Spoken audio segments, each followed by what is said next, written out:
alternatif yang paling mudah. Oke. Itu terus jangan dituhankan lah korek api lah. Yang Tuhan kan oke.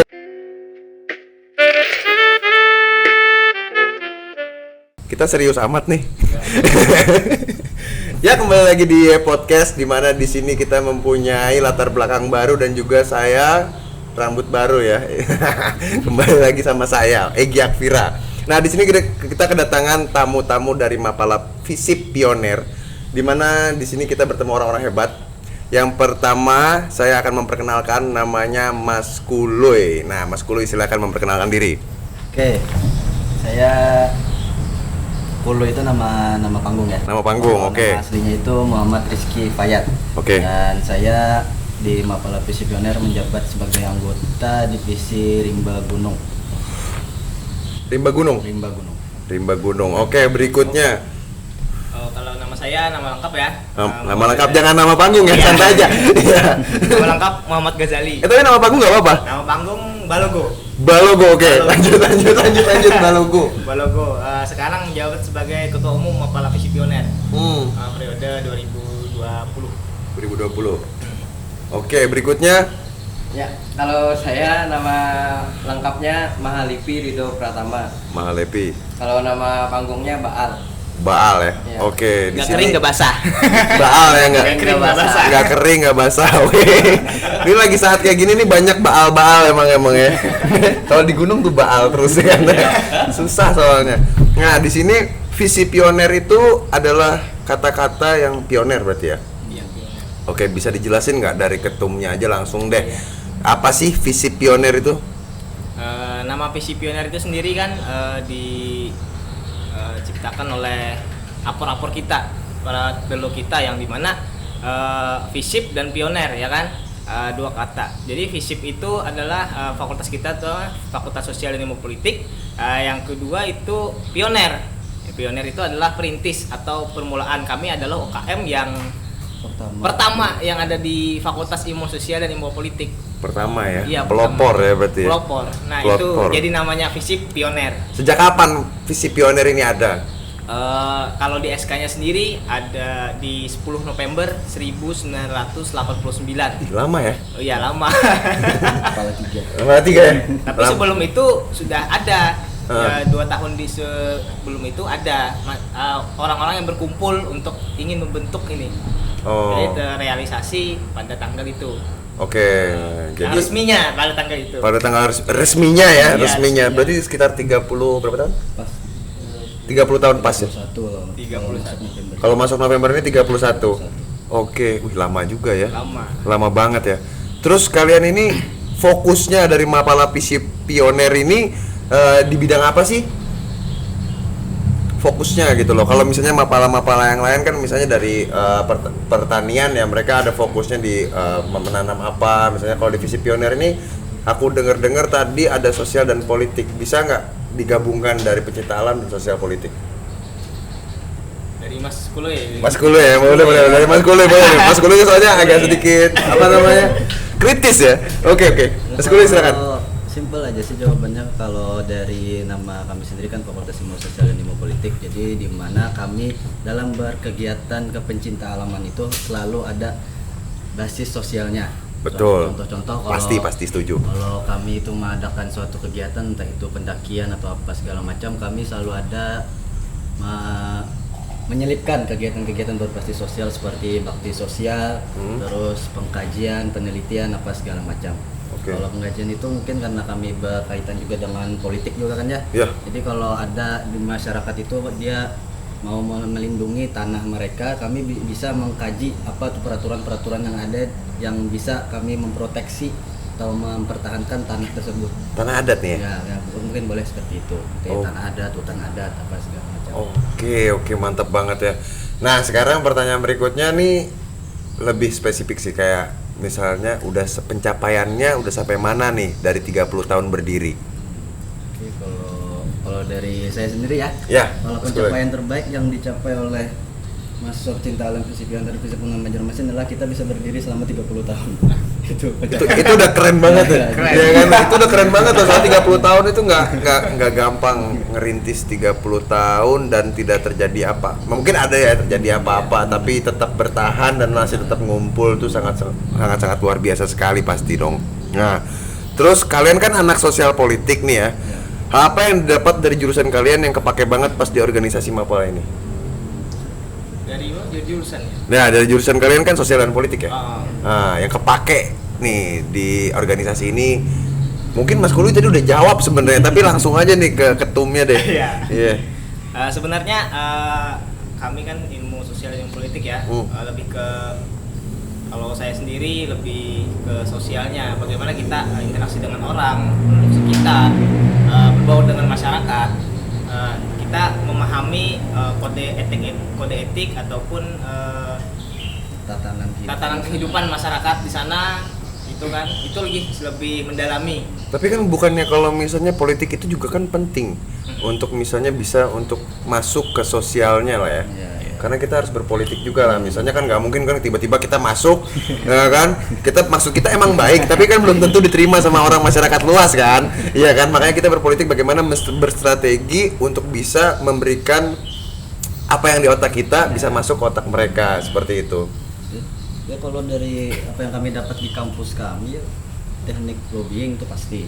Nah kami kan belajarkan politik karena dari salah satu dosen saya. Lobbying diajarin ya? Iya diajarin. Oke.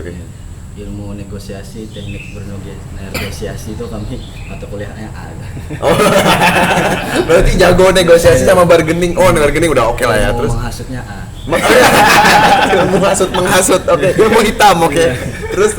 Dan salah satu perkataan dosen saya yang paling saya ingat, kalau politik is opportunity to do the best, sebuah kesempatan untuk melakukan sesuatu yang terbaik. Jadi itu kalau politiknya yang saya ambil itu aja, karena saya nggak mau ngambil disiplin ilmu yang lain, tapi saya lebih fokus ke perkataan dosen saya waktu itu. Jadi bagaimana kami dalam mendekati masyarakat, kita sama-sama melakukan kesempatan yang terbaik dan mencapai kesempatan tersebut. Wih, setuju banget sih. Soalnya kalau misalnya ya tadi kan kalau misalnya mau memasuki sebuah kelompok individu, kalau misalnya kita tidak mempunyai strategi untuk bargaining ya, negosiasi tadi, kita bakal siapa lu gitu kan.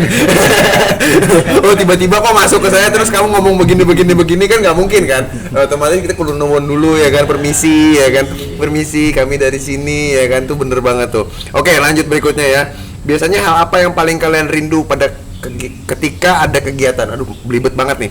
Biasanya hal apa yang paling kalian rindu ketika ada kegiatan? Kegiatan apa dulu nih? Kegiatan organisasi Mapala pastinya. Oh iya. Kalau kegiatannya sih ya ke alam pastinya ya kan? Ya, iyalah ke alam lah. Jangan kegiatan yang lain, ini kan kegiatan alam.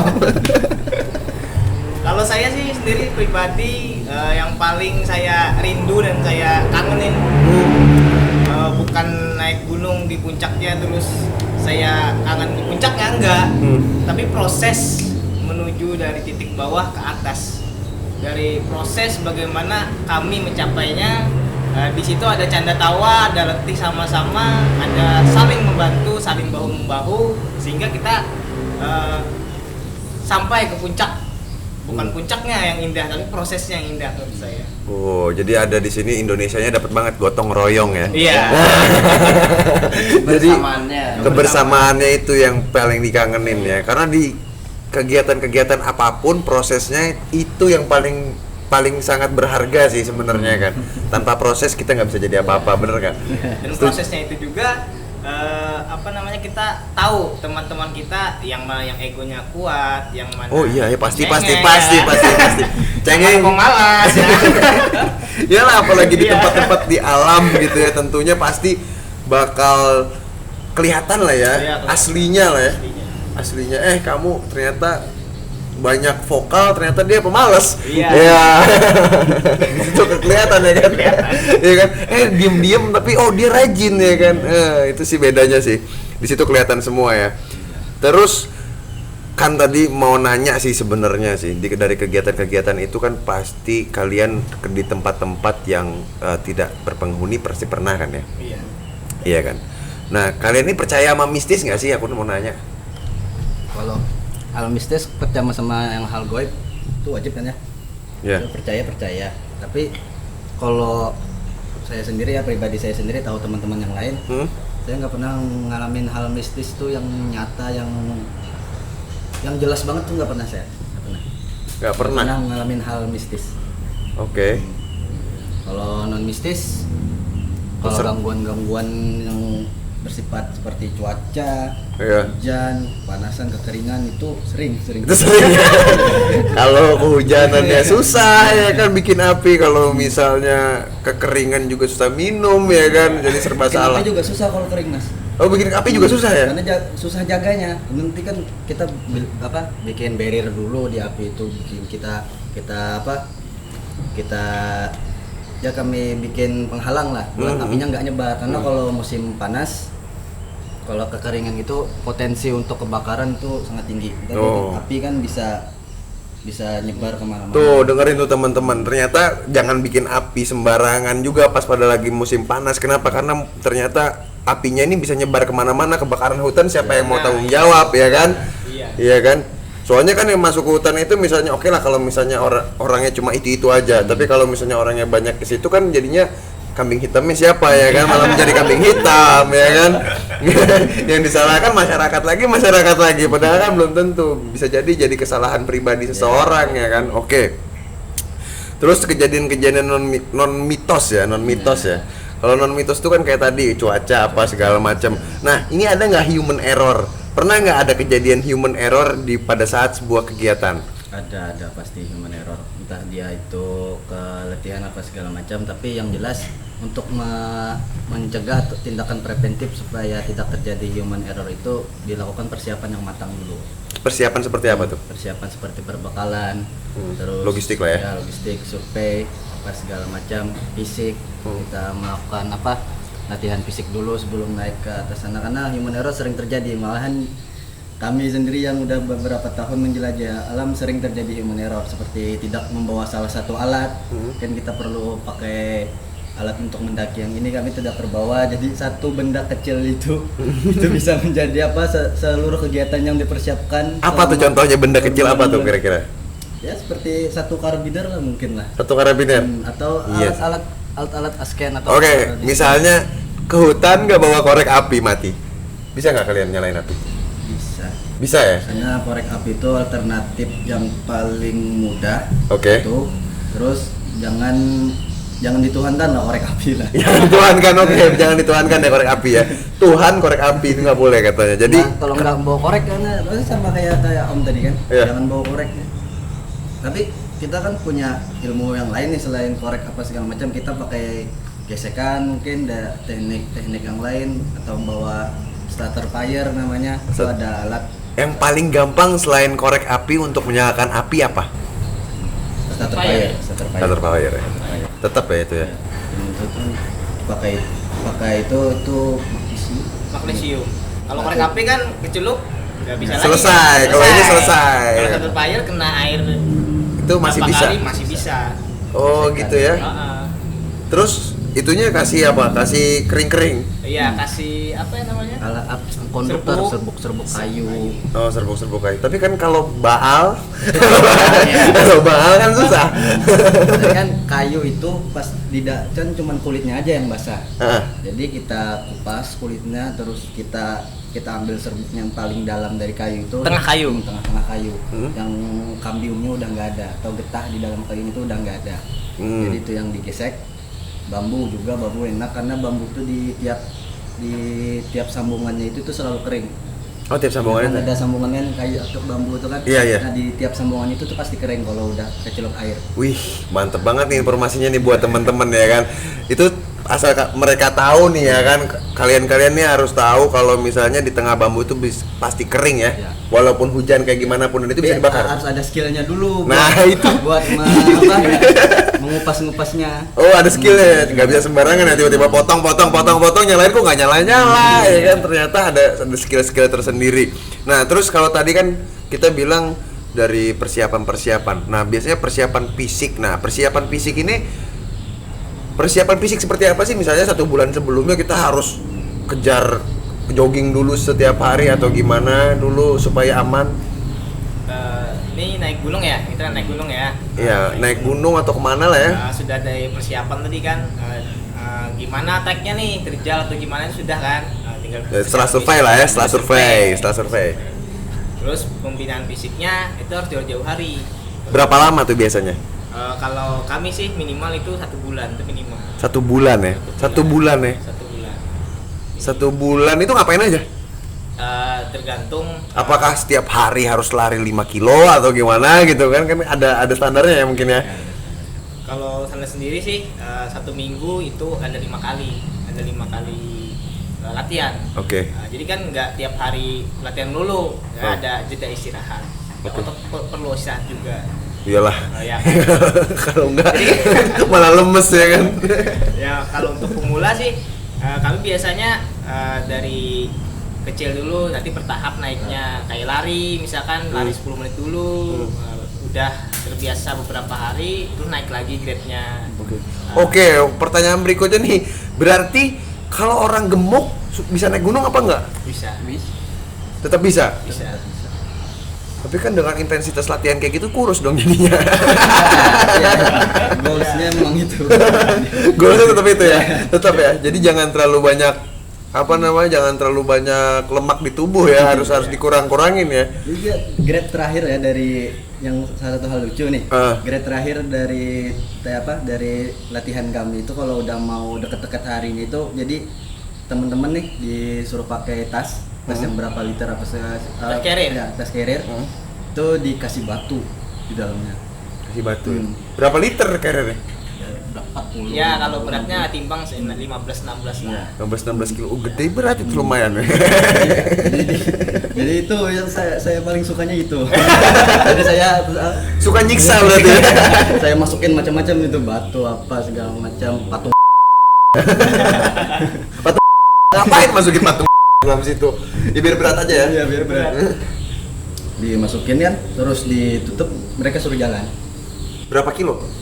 Ya tergantung trek yang kami. Ya, Itu disuruh naik gunung emang. Gitu. Bawa carrier pakai batu itu disuruh naik. Enggak, Iya. di sekitaran kampus saja. Oh, Tapi sekitaran kampus. ada juga nanti tahapnya naik tangga. Oh iya. Kan naik gunung kita. Iya benar. Naik tangga. Naik tangga berat loh. Cuman kan kawan-kawan yang lain yang jarang naik gunung, apa sih hubungannya lari kan tadi kan sama naik gunung kan? Iya, wah. Naik gunung lari-lari cuma. Nah, cuman kami beri pemahaman lari itu kan kita latihan pernapasan buat nantinya daki. Oke. Pernapasan. Latihan pernapasan ya. Terus aku pernah punya cerita nih dari teman-teman yang suka naik gunung. Naik gunung itu jangan cepet-cepet katanya, tapi pelan-pelan atau merangkak seperti harimau lagi jalan. Apakah itu benar? Bener sih. Jadi pelan-pelan gitu, kayak harimau lagi merangkak gitu. Jadi pelan-pelan atur napas. Apakah itu benar? Iya. Itu sebenarnya ada benernya juga, tapi nggak menyalahkan. Oke. Karena kan tiap trek ini beda nih, tiap medan itu beda. Kalau yang licin, kalau kita pelan-pelan mungkin bisa, nggak tahu juga nih, bisa mungkin kepleset. Kan kita pasti punya ini dong. Oh, nanti jam segini harus sampai ke pos berapa gitu kan ya kan? Target lah ya. Ya, kalau mau cepet boleh aja, boleh. Karena kan ini lihat hari, kalau udah malam kan bahaya kalau kita trek malam. Oh iya sih. Jadi jadi manajemen waktu yang sip, perlu manajemen, seperti bangun tidurnya jam berapa, terus makannya jam berapa menit kita makan, berapa menit kita istirahat. Jadi di situ manajemen waktunya. Biar Sampai ke makanan juga kalian kontrol ya? Iya, kalori ya. manajemen kalori namanya. Wih, manajemen kalori ya. Itu dipakai banget pada saat pendakian ya? Iya.